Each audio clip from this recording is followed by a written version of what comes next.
आप सभी भाई बहनों का आध्यात्मिक ज्ञानात्मक चैनल की संध्या बेला ज्ञान कक्षा में एक बार फिर स्वागत है।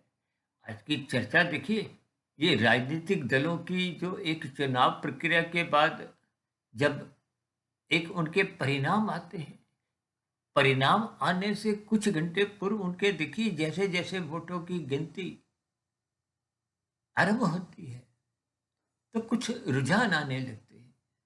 ठीक इसी तरह इन रुझानों से और परिणामों की स्थितियों से आज की वीडियो को हमने कुछ एक विशेष स्तर पर, आध्यात्मिक स्तर पर कुछ बात रखने का दार्शनिक एक दार्शनिक दृष्टिकोण से इस पर कुछ विचार रखने जा रहे हैं। क्योंकि आपका हमारा देखिए, माता के गर्भ की स्थितियों में तो कोई आपका हमारा कोई भौतिक आध्यात्मिक उन्नति नहीं होती। बचपन अवस्था में भी देखिए, शिशु काल की 2.5-3 वर्ष की अवस्था होती है, उसके बाद बचपन अवस्था लगभग 10-12 वर्ष तक बनी रहती है। उसके बाद देखिए एक रहस्य स्थिति, रजोगुण का प्रवेश होता है। आपकी हमारी कामुक इंद्रियां एक विकसित होना आरंभ होती है। ये रजोगुण का एक आरंभिक स्थिति है। उससे पूर्व तो देखिए बच्चे नादान होते हैं, तमोगुण की स्थितियां होती हैं, भौतिक ज्ञान के प्रति भी कोई बच्चे में रुचि नहीं होती। लेकिन जैसे जैसे वो रजोगुण की स्थितियां बनती है, रजोगुण का अभिप्राय देखिए संसारी सुखों से है, भोगों से है। और तो और ये भोग विषय ही मनुष्य को धन कमाने के लिए, और धन से संबंधित स्थितियां देखिए शिक्षा से, पढ़ाई से, भौतिक स्थितियों से संबंध रखती है। इसीलिए देखिए किशोरावस्था से बच्चे का ध्यान जितना बचपन अवस्था में गंभीर नहीं होता, तो किशोरावस्था में कुछ गंभीर स्थितियां भौतिक ज्ञान के प्रति बनने लगती हैं। फिर यही स्थितियां देखिए युवावस्था में आते आते धन कमाने के प्रति आप और हम अधिक गंभीर होने लगते हैं। अक्सर युवा वर्ग में देखिए अधिक से अधिक धन कमाने की एक प्रबल इच्छाएं बनी रहती है, क्योंकि भोग विषय बढ़ते जाते हैं।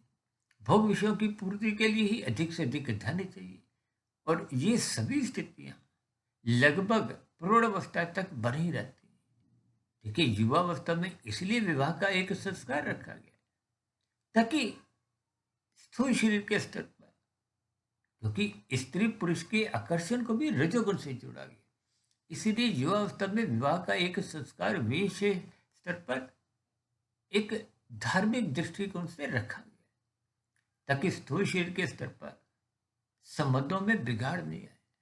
अभी कुछ महीने पहले हमने एक वीडियो प्रसारित की थी, live in relationship, live in संस्कार। रिलेशनशिप के ऊपर तो हमने देखी एक निंदा की थी, उसको हमने रिलेशनशिप को काले रंग से दर्शाया, जबकि संस्कारों की स्थिति की प्रशंसा की थी, कि विवाह संस्कार। और विवाह के बाद भी देखिए आपके हमारी धन कमाने की एक अधिक इच्छा बनी रहती है। ये प्रौढ़ अवस्था तक जैसी जैसी आप और हम स्थितियां बनाते हैं, फिर प्रौढ़ अवस्था के बाद वृद्धावस्था की स्थितियों में आपके हमारे जीवन के कुछ परिणाम आने लगते हैं। ये परिणाम कहो, रुझान कहो, देखिए ये बहुत ही आरंभिक स्थितियां होती हैं। इसलिए मैंने जो अभी 2 दिन पहले ही 2 राज्यों के जो चुनाव हुए, फिर उनकी वोटों की जो गिनती आरंभ हुई, उस गिनती से ही कुछ रुझान आते हैं। फिर रुझानों के बाद कुछ परिणाम आते हैं। उन रुझानों को, परिणामों को ही मैंने दार्शनिक भाव से आज की वीडियो का एक आधार बनाया। यानी कि आपके हमारे जीवन की जब प्रौढ़ अवस्था के बाद वृद्धावस्था की स्थितियां आती हैं, तो आपके हमारे जीवन के, यानी कि बचपन अवस्था, किशोरावस्था, युवावस्था, प्रौढ़ अवस्था, इन सभी स्थितियों में किए गए कर्मों के फल कहो, कुछ रुझान आने लगते हैं। देखिए ये बहुत ही दार्शनिक स्थितियां हैं। इनको आप जितना जितना ज्ञान पूर्वक समझोगे, कहते हैं ना, वृद्धावस्था में आते आते युवावस्था में की गई गलतियों का एहसास होने लगता है, आत्मग्लानि भी होने लगती है। यानी कि वो जो रुझानों की स्थितियां ही आपके हमारे अगले जीवन के जो एक परिणाम है, अगली मनुष्य योनि की प्राप्ति होगी या नहीं। देखिए अक्सर एक साधारण मनुष्य तो नीचे की योनियों को कोई विशेष महत्व ज्ञान दृष्टिकोण से तो देता ही नहीं। जबकि 84 लाख प्रकार की योनियों में 80 लाख प्रकार की बहुत बड़ा अनुपात तो नीचे की योनियां है। जबकि मनुष्य से ऊपर की योनियां 3,99,999 है। मनुष्य योनि को ही कर्म योनि, साधना योनि के एक अवसर से जोड़ा गया। यानी कि जैसे जैसे आपके हमारे जीवन के किए गए कर्मों की स्थितियों के परिणाम कुछ कुछ रुझान रूप में पहले ही दिखने लगते हैं, क्योंकि जैसा जैसा कार्य शरीर में कर्माशय संस्कार आप और हम बना लेते हैं, उन बने हुए कर्माशय संस्कारों के आधार पे ही स्थूल शरीर के मरते ही आपकी हमारी अगली जोनी का निर्धारण या अगली जोनी की प्राप्ति होती है। आप भाई बहनों को हो सकता है ध्यान हो, तकरीबन 4.5-5 वर्ष पहले हमने एक बहुत बड़ा वीडियो मनुष्य के मरने के बाद का अगला जन्म पे बनाया था। उसमें हमने कुछ ऐसी ही स्थितियों पर विशेष चर्चाएं की थी। यानी कि आपके हमारे जीवन में वृद्धावस्था की स्थितियों में रुझान आने लगते हैं। उन रुझानों से ही आपको हमें अपने अगली जोनी का कुछ कुछ अंदेशा होने लगता है। तभी तो वृद्धावस्था के दिनों में आपको हमें कुछ अपनी गलतियों का एहसास होने लगता है, आत्मग्लानि होने लगती है, पछतावा भी होने लगता है। इन सभी संकेतों को समझते हुए यदि आपके हमारे जीवन में सात्विक स्थितियां बन जाती हैं, तो उन रुझानों के परिणामों को कुछ हद तक हम बदल भी सकते हैं। कि इन सभी स्थितियों को बहुत ही गंभीरता पूर्वक आपको हमें समझना है, ताकि आपके हमारे जो परिणाम है, जो कर्मफल सिद्धांत के अंतर्गत आपके हमारी जोनी का निर्धारण होता है, उसमें किसी भी प्रकार का कोई किंतु परंतु की स्थितियां नहीं बनती। देखिए, भौतिक जगत में आप और हम बहुत सी कुछ तिगड़म लगाते हैं कि आप और हम कानून का भी जब उल्लंघन करते हैं। अक्सर हम लाल बत्ती पे देखिए जब भागते हैं, दूसरों की हरी बत्ती खाते हैं, उसको बहुत हल्के में लेते हैं। हम तो बार बार इस सभी स्थिति को बहुत ही गंभीरता से लेते हुए कानून का पालन करने का एक संदेश देते हैं, एक सलाह देते हैं।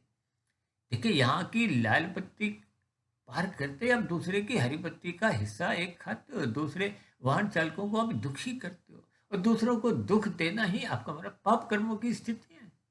यहाँ के चलान से तो आप और हम अक्सर बच भी जाते हैं, लेकिन परमात्मा के यहाँ आज तक कोई भी मनुष्य किए गए अपराध से, पाप से बच नहीं पाया। बच पाया होता तो फिर नीचे की ये जो 80 लाख प्रकार की तामसी निंदनीय कष्ट में जो नहीं। देखिए, 20 लाख तरह की तो वनस्पति जोनियां हैं, 9 लाख तरह की समुद्र में रहने वाली जोनियां हैं, 11 लाख तरह के कीड़े मकोड़े, 10 लाख तरह के पक्षी, 30 लाख तरह के पशु, 84 लाख में 80 लाख प्रकार की ये नारकीय जोनी है, दंडमय जोनी है। उन जोनियों में आज जितने भी खरबों खरबों जितने भी जीव हैं, वो भी कभी ना कभी मनुष्य जोनी में ही थे। उनको भी अपने जीवन के रुझानों का उतना अंदेशा नहीं था, जिसके फलस्वरूप उनके परिणाम को हो, अगली जोनी का निर्धारण हो। इसलिए हम सभी भाई बहनों को जीवन के रहते रहते अपने रुझानों को, यानी कि आपको हमें जैसे जैसे संकेत मिलते हैं, इसलिए तो वृद्धावस्था आते आते मनुष्य की सत्संग के प्रति रुचि जगने लगती है, उसकी सात्विक स्थितियां बनने लगती हैं। इसलिए तो शास्त्रों में विभिन्न प्रकार के कर्म कांडों का उल्लेख है। ये कर्म कांड आपको हमें सात्विक बनाते हैं, आपको हमारा रजोगुण मर्यादित रखते हैं। ये सात्विक स्थितियां जब आप और हम ज्ञान पूर्वक करते हैं, देखिए जब आप और हम लोभ से या बहस से करते हैं, तो इन कर्म कांडों का आपको में जीवन में कोई विशेष लाभ मिलता नहीं। इसलिए हम बार बार कहते हैं ज्ञान पूर्वक स्थितियों में इन कर्म कांडों को करो। अभी थोड़े दिन पहले हमने देखिए श्राद्ध पक्ष के ऊपर भी एक चर्चा रखी थी। इसलिए मेरी आप सभी भाई बहनों से विनती रहती है कि मौनात्मक स्थितियों से बचिए, रात को जल्दी सो जाइए, ब्रह्म मुहूर्त समय विशेष में जग जाइए, गुरु के प्रवचनों को सुनो, शास्त्रों का स्वाध्याय करो। ब्रह्म मुहूर्त में आप और हम जितना अधिक अपनी सात्विक स्थिति मजबूत बना लेते हैं, तो दिन में राशि स्थितियां जो आपके हमारी 5 भोग विषयों की स्थितियां आपको हमें प्रलोभित करती हैं, आकर्षित करती हैं। मनुष्य उन प्रलोभनों से बच जाता है। ये जो जितने भी विज्ञापन आते हैं, ये भी आपको हमें उन विषय भोगों को भोगने की ओर आकर्षित करते हैं। उन उत्पादों को खरीदने पर विवश करते हैं। इसलिए इन संकेतों को, यानी कि जो राजनीतिक दलों के जो एक चुनाव होने के बाद के जो एक रुझा जब मतगणना आरंभ होती है, उनके रुझानों से और परिणामों की स्थितियों से अपने जीवन की स्थितियों को आपको हमें ज्ञानपूर्वक समझना होगा। यानी कि आपको हमें जैसे जैसे रुझान आने आरंभ हो जाते हैं वृद्धावस्था की दहलीज में, तो आपको हमें सावधान हो जाना चाहिए, सचेत हो जाना चाहिए, ताकि आपके हमारे जो एक परिणाम रूपी स्थितियां हैं, अगली जूनी का निर्धारण है, वो निंदनीय स्थितियों में ना होने पाए। इसलिए उन निंदनीय अधोगति की स्थितियों से बचने के लिए आज ही आपको हमें अपने मिले हुए जीवन में श्रद्धापूर्वक सत्संग करना होगा, गुरु के प्रवचनों को सुनना होगा, शास्त्रों का स्वाध्याय निरंतर करते रहना होगा। ये निरंतर ज्ञान में स्थितियां ही आपके हमारे जो गलत रुझान पहले के आ रहे थे, उन रुझानों में तब्दीली लाते हुए एक भविष्य के जो घटने वाले परिणाम हैं, उन परिणामों से आपको हमें बचा सकते हैं। इन संकेतों को, इन इशारों को आपको हमें ज्ञानपूर्वक समझना होगा। ऐसी सभी समझ आपके हमारे जीवन में भी बने, ताकि हम बुराई से बचें, पाप कर्मों से बचें, यानी कि कानून का भी पालन करें और शास्त्रों के अनुसार ही अपने दिनचर्या व्यवस्थित करें। यानी कि आपका हमारा जो अर्थ और काम है, ये धर्म की चार दीवारी के नियंत्रण में रहे, ताकि ये अर्थ और काम नाचने ना पाए, अमर्यादित होने ना पाए। इस अर्थ और काम की आवारागर्दी को रोकने के लिए आपको हमें श्रद्धापूर्वक सत्संग करते रहना चाहिए। तो ऐसी सभी सात्विक शुभ स्थितियाँ आपके हमारे जीवन में भी बने। इन्हीं शुभकामनाओं के साथ चर्चा विशेष का यही विराम देते हैं। कल सुबह फिर मिलते हैं ब्रह्म मुहूर्त ज्ञान उपदेश कक्षा में। तब तक आप अपने आध्यात्मिक में सुधीर भाटिया फकीर को इजाजत दें। फिर भी वीडियो संबंधित कोई बात आपको समझ नहीं आई हो, या मेरी कही गई बातें आपको तर्क संगत सही नहीं लगी हो, या कही गई बातों पर आपको कोई बुरा लगा हो, या कही गई बातों पर आपकी कोई आपत्ति हो, इन सभी स्थितियों का आप नीचे दिए गए कमेंट्स बॉक्स पर, यानी कि आपके प्रश्नों का, सुझावों का, शिकायतों का सदा ही स्वागत है। अब चर्चा विशेष को यहीं विराम देते हैं। इस चर्चा विशेष को ध्यानपूर्वक, धैर्यपूर्वक और गंभीरतापूर्वक सुनने के लिए आप सभी भाई बहनों का बहुत बहुत धन्यवाद।